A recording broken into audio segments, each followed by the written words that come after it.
नमस्कार दोस्तों इस वीडियो में बात करना चाहूँगा राहुल गांधी जी के उस बयान की जिसमें उन्होंने कहा है कि भारतीय सैनिक चीनी सैनिकों से सीमा पर पिट रहे हैं। उनका मतलब है कि भारत चीन सीमा पर भारतीय सैनिकों की पिटाई हो रही है चीनी सैनिकों द्वारा, और इस देश को चिंता नहीं है। बेचारे सैनिकों की लगातार पिटाई हो रही है और इस सरकार को कोई चिंता नहीं है। उन्होंने एक तरह की विचारगी दिखाई है भारतीय सैनिकों की। उनका ये भी कहना है कि चीन सरकार लगातार युद्ध की तैयारी कर रही है और भारत की सरकार को कोई चिंता नहीं, ये सोई भी है। और दोस्तों एक चीज़ तो उनके बयानों में खैर अजीब है ही, तो उनका एक ये बयान जो है कि भारत की सरकार सोई भी है और चीन युद्ध की तैयारी कर रहा है। युद्ध की तैयारी सारे देश करते हैं।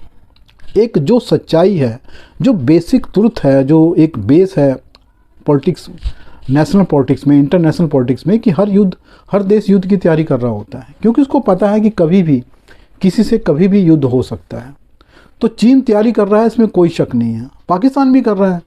खैर उसकी बेचारे की हालत ये है कि वो हथियार खरीदे या रोटी खाए, क्या करे, उसको तो बेचारे की हालत ख़राब है। तेल ताल का भी बड़ा दिक्कत हो रही है उसका, तो कटोरा लेके जगह जगह वो लोग भूख मांग रहे हैं, भीख कि कुछ दे दो, $1 दे दो, $1 बिलियन दे दो। कभी हर जगह घूम रहे हैं, कभी चीन में, कभी अमेरिका में, कभी IMF में, कभी अरब कंट्रीज़ में। तो उनकी बात तो करना बेकार है। हाँ, चीन कर रहा है तैयारी, तो भारत की सरकार सोई भी है, ये भी बेवकूफ़ बड़ा बयान है, क्योंकि कोई भी सरकार नहीं सोती बॉर्डर पे अपनी सब तैयारी कर रहे हैं। जिस तरह से उनकी सरकार सोई हुई थी 10 साल UPA के शासन में, कोई बॉर्डर पे सड़क नहीं बन रही थी, कोई इंफ्रास्ट्रक्चर खड़ा नहीं हो रहा था। अब ये सरकार ज़बरदस्त तेज़ी से जो तैयार कर रही है इंफ्रास्ट्रक्चर और सड़कें, तो उसकी चिंता चीन को भी है। वो इसी से उकसाकर फिर सीमा पर झगड़े करता है। दोस्तों मैं ये कहना चाहता हूँ कि जो राहुल गांधी जिस तरीके के बयान देते हैं, वो कांग्रेस की पार्टी लाइन जो है उसके ही खिलाफ हैं। अब ये अलग बात है कि जब राहुल गांधी कोई ऐसा बयान दे देते हैं तो वो कांग्रेस की पार्टी लाइन बन जाता है। मल्लिकार्जुन खड़गे को भी सोचना चाहिए कि वो पार्टी अध्यक्ष हैं, अब बेशक किसी भी मायने में हो, तो वो पार्टी लाइन तय करेंगे या कोई भी ऐसा राहुल गांधी जैसा नेता तय करेगा। लेकिन क्या करें, राहुल गांधी बड़े नेता हैं, मल्लिकार्जुन खड़गे से भी बड़े, वो ठीक है अध्यक्ष हैं। तो उन्होंने जो कहा वो पार्टी लाइन बन गया, क्योंकि जब राहुल गांधी जी ने ये बयान दिया कि भारतीय सैनिकों की पिटाई हो रही है चीनी सीमा पर, तो सारी पार्टी उसके बचाव में लग गई।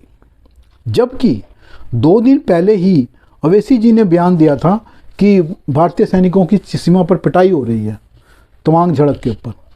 तो एक टीवी चैनल की जो बहस चल रही थी उसमें राष्ट्रीय प्रवक्ता हैं कांग्रेस की राधिका खेड़ा, उन्होंने ओवैसी के प्रवक्ता को कहा कि इसको भगा दिया जाए, क्योंकि ओवैसी ने बयान दिया है कि भारतीय सैनिकों की पिटाई हो रही है और ये बयान देना एक तरह की देशद्रोह है।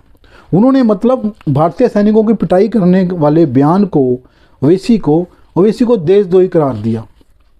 यानी कि जो नेता ये कहता है कि भारतीय सैनिकों की चीनी सैनिकों द्वारा बॉर्डर पर पिटाई हो रही है, वो राधिका खेड़ा जो कांग्रेस की राष्ट्रीय प्रवक्ता हैं, उनकी नज़र में वो देशद्रोही है। लेकिन जब ये बयान खुद राहुल गांधी जी ने दे दिया है, तो अब यही चीज़ कांग्रेस को अच्छी लग रही है। अब सारी पार्टी कांग्रेस का बचाव करने के लिए उतर आई है। अब ये कांग्रेस की पार्टी लाइन बन गई है कि चीनी सैनिक भारतीय सैनिकों की पिटाई कर रहे हैं। तो दोस्तों ये एक तरह की मूर्खता है, और ये मुझे लगता है कि एक ऐसा बोझ बन जाता है कांग्रेस के लिए। कांग्रेस पीछा भी नहीं छुड़ा पाती है, और मुझे लगता है कि कांग्रेस को या तो चुपचाप हो जाना चाहिए, देखा कर देना चाहिए। लेकिन कांग्रेस की पता नहीं क्या मजबूरी है कि वो राहुल गांधी के बचाव करने के लिए अपनी ही पार्टी का सत्यानाश करने पर उतारू हो जाती है। हालांकि जो राहुल मोदी जी के आने के बाद 8 साल में कांग्रेस की हालत हो गई है, इसको कांग्रेस नहीं समझ पा रही। दोस्तों मेरा मानना है कि राहुल गांधी को सोच समझकर बयान देना चाहिए। वो कहाँ से ऐसा ज्ञान ला रहे हैं, किस जगह से उन्हें ऐसी गाइडेंस मिल रही है, ऐसा मार्गदर्शन मिल रहा है, कौन उनका गुरु है जो इस तरह का मार्गदर्शन उन्हें दे रहा है। क्योंकि कोई भी देश ये नहीं मानता, उसकी सेना पिट भी रही हो तब भी नहीं मानता कि उसकी सेना की पिटाई हो रही है। दोस्तों आप किसी भी पार्टी से हैं, किसी भी विचारधारा के हैं, लेकिन आपने भारतीय सैनिकों की जो फिजिक्स है उसके बारे में आप जानते हैं, तो आप जानते हैं कि भारतीय सैनिक फिजिकली चीनी सैनिकों से कहीं ज़्यादा मजबूत होते हैं। वो चीनी सैनिक जो हैं 5 फुट 5.5 4.5 फुट से ज़्यादा के नहीं हैं, जबकि भारतीय सैनिक जो हैं वो 6 फुट से भी ज़्यादा के होते हैं, क्योंकि लंबाई एक बड़ा पैमाना है भारतीय सैन्य में भर्ती करने का। तो ये आप खुद भी अंदाज़ा लगाइए कि भारतीय सैनिकों को क्या पीटा जा सकता है चीनी सैनिकों द्वारा। आप चीनी सैनिकों की अवस्था को देखिए और भारतीय सैनिकों की अवस्था को देखिए तो आप मानेंगे कि ये संभव ही नहीं है। जो चीज़ संभव ही नहीं है वो ज्ञान कहाँ से राहुल गांधी ले आए। और एक बात और है कि भारतीय सेना में जो सैनिक भर्ती होता है वो अपनी मर्जी से होता है और उसके लिए बहुत तैयारी करता है, अपने लेवल पे करता है। और चीनी सेना में उल्टा है, चीनी सेना में पकड़ के लोगों को भर्ती किया जाता है, क्योंकि वहाँ कंपलसरी है, वहाँ कोई भर्ती होना नहीं चाहता, वहाँ ज़बरदस्ती भर्ती किया जाता है। और भारतीय सेना में लोग भाग कर आते हैं भर्ती होने के लिए। और यहाँ पर फिजिकली स्ट्रॉन्ग देखकर बहुत ज़बरदस्त पैमाने पर एक तय कर रखे हैं भारतीय सेना ने अपने सैनिक भर्ती करने के। तो ये संभव ही नहीं है कि उनका पीटा जा सके। और क्योंकि हथियारों की लड़ाई होती तो हो सकता था कि हमारे सैनिक ज़्यादा मारे जाते, उनके कम मारे जाते, ये संभव हो सकता है। लेकिन ये फिजिकली जहाँ जंग हो रही है, जहाँ पे हथियार इस्तेमाल हो ही नहीं सकते, वहाँ भारतीय सैनिकों की पिटाई होना संभव ही नहीं है। तो मेरा मानना है कि आप अपने लेवल पे विचार करिए। आप कांग्रेसी हैं, भाजपा हैं या किसी और पार्टी के समर्थक हैं, तो भी आप ये देखिए कि क्या राहुल गांधी ने जो कहा है वो संभव है। आप कई तरह के वीडियो सोशल मीडिया में देख रहे हैं, ट्विटर पे देख रहे हैं, फेसबुक पे देख रहे हैं, किस तरह से चीनी सैनिक जो हैं किस तरह से बेचारगी से खड़े हैं भारतीय सैनिकों के आगे। भारतीय सैनिक पीट रहे हैं, 15, 20, 25 भारतीय चीनी सैनिकों के साथ 4-5 भारतीय सैनिक भारी पड़ रहे हैं।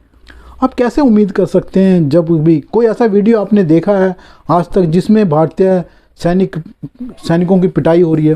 अगर ठीक है हमारे देश में ऐसा कोई वीडियो नहीं है तो फ़ौरन में होगा, विदेशों में ऐसा कोई वीडियो प्रचलित है कोई नहीं है, पूरे इंटरनेट मीडिया पे ऐसा कोई वीडियो नहीं है जिसमें भारतीय सैनिकों की पिटाई हो रही। तो ये दिव्य ज्ञान राहुल गांधी जी कहाँ से लाए? या तो वो कई बार एक जाते हैं विदेशों में कोई स्पेशल सेशन करने, कोई विपासना केंद्र या कुछ ऐसा है, वहाँ पर जाते हैं कुछ करने। वो तो क्या करने जाते हैं खैर किसी को नहीं पता, वो SPG वगैरह भी छोड़ के जाते हैं। तो वो यहाँ से कोई स्पेशल ज्ञान उनको मिला हुआ है जहाँ से दिव्य ज्ञान प्राप्त होता है कि आसमान से उनको कोई आसमानी ज्ञान होता है कि भारतीय सैनिकों की पिटाई हो रही है। उन्होंने कोई रात को ऐसा कोई सपना देखा जहाँ पिटाई हो रही है, क्योंकि आदमी जो सोचता है वो सपने में उसको वही दिखाई देता है। उनको सपने में उन्होंने सोचा होगा कि भारतीय सैनिकों की पिटाई होगी तो मेरे को मोदी के ऊपर हमला करने का मौका मिलेगा, क्योंकि वो सोचते रहते हैं कि देश का बेड़ा गर्क हो जाए, सब कुछ हो जाए तो मैं इस सरकार पर हमला कर पाऊँ। खैर वो हो नहीं रहा। वो सोच रहे थे कि 25-30 हज़ार मुसलमानों को मार देंगे हिंदू लोग तो एक दंगे का माहौल खड़ा करा जाएगा, जबकि वो कहते थे 2014 में चुनाव के समय कि भाई अगर भाजपा सरकार शासन में आ गई तो मुसलमानों की हत्याएं होंगी, दंगे होंगे खूब सारे, जो कि नहीं हुए। ऐसे ही वो सोच रहे हैं कि भाई भारतीय सैनिकों की खूब सारी पिटाई हो जाए, बेचारे भाग कर आएँ और फिर हम सरकार पर हमला करें। तो दोस्तों उनका ज्ञान कहाँ से आता है, वो किस तरह से सोचते हैं, ये तो मुझे नहीं पता।